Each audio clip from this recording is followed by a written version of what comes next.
जी अस्सलाम वालेकुम। कैसे हो दोस्तों? उम्मीद करते हैं सब भाई ठीक होंगे। मैं भी ठीक हूँ अल्लाह के फजल करम से। तो दोस्तों माशाअल्लाह कहना ना साड़ियाँ चुनाइयाँ DPC उपले जिला कहना उन्हें तक हो चुकी हैं। तकरीबन एक दो दोबारा रह गए हैं। फ्याज भाई तो यासिन भाई ला रहे हैं वो थानू दिखाने हैं। दोस्तों जरा ना कल बजरी बनाई से बंदे ने तो दसा सी बजरी बना दी उन्हें बोरी डेढ़ दी। तो फिर मैं चुनाइयाँ वगैरह कुछ लवादा रहे यासिन उत्ते DPC ऐसा पात है। DPC तक माशाल्लाह चुनाइयाँ हो गई ने।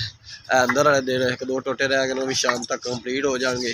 तो दूसरा दोस्तों ये है भी थानू जो सैप्टर टैग है उनका थानू दिखाने है भी बजरी वगैरह बंदा बना रहे हैं। अंदर सरिया सी बना रहे हैं। डबल जाल है साडा। तो इंशाल्लाह सारा जाल बन वगैरह लेंदा तो थानू दिखा रहे हैं। सरिया वगैरह साडा आ गया। मुगल का सरिया है अच्छी कंपनी का 6 ग्रेड ठीक हो गया। तो आज की मालूमात मैं अपने दोस्त जोड़े दोस्त है मेरे विखा देव। दूसरा मजे की गल है कि पार्क में असी काम कर रहा सी तो रजब भट्ट का घर मैं असी वेख गया लेकिन उन्होंने मेरी गार्ड है वो वेखण नहीं देंदा। उन्होंने मुलाकात भी नहीं हुई तो मैं वीडियो भी नहीं पाई। मैं मुनासिब नहीं लगता अपना काम छड़ के उधर जावा। तो बना रहे बजरी भाई रेशू थानू दसने भी रेशू साडा की है। वैसे कढ़ाई दे नाल ना असी बजरी नाप लई सी रेत भी नाप लई 4 1 2 3 का साडा रेशू है। यानी कि एक कढ़ाई सीमेंट की 2 कढ़ाइयाँ बजरी दियाँ 2 कढ़ाइयाँ रेत दियाँ तो 3 कढ़ाइयाँ बजरी दियाँ 1 2 3 का रेशू है। लैंडर वाला ही माल असी पा रहे हैं। इनका बैड भरन लगे हैं। आदिल भाई का भाई है तनवीर भाई बजरी वगैरह बना पा रहे हैं। जरा जल्दी बना तो भर लीए काल बजरी भी वेख सकते हैं तुसी।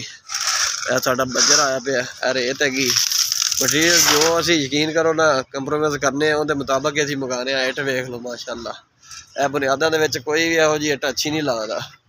तुसी देख सकते हैं ठीक है। बुनियादा दी चुनाइयां हुई फिर दोस्तों फिनिशिंग ही वेख सकते हैं तुसी। इंशाअल्लाह जल्दी कड़ा मैक भी ले लेना आवाज़ बिल्कुल क्लीयर आई करेगी मेरी।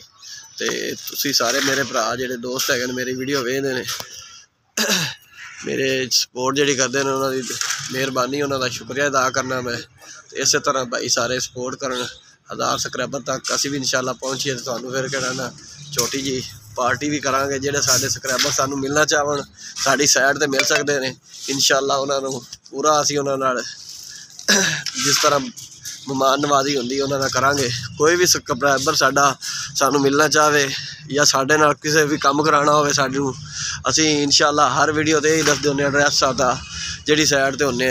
पार्क व्यू साडे कुछ काम चल रहा है सब्जादार भी चल रहा है जिसके सब्जादार 2 कनाल की साइड गया मैं इंशाल्लाह तो उत्थे वीडियो बनावांगे। टैल वगैरह लग रही अज सैप्टर टाइम जोड़ा है ना इन्हें सरिया वगैरह बच जाता है तो इन्हें बैड असी भर से जावांगे इंशाल्लाह। भाई सरिया ने लगे ने माशाल्लाह वेख लो सरिया आ रहा है 300 का सरिया है 60 ग्रेड सरिया है मुगल वाले का। बाकी माशाल्लाह अज दी चुनाइयां साडियां कंप्लीट हो चुकी ने। कल तो असी स्टार्ट करना DPC तो 1905 नंबर साइड हैगी। जिस भाई में मिलना हो पार्क व्यू 1905 के आज सानू मिल सकता है रोज़ ब्लाक। राबता नंबर 0301 97 35 35 7 मोहम्मद अमीर मिल सकते हैं। बाकी दुआओं में याद रखो। अल्लाह हाफ़िज़।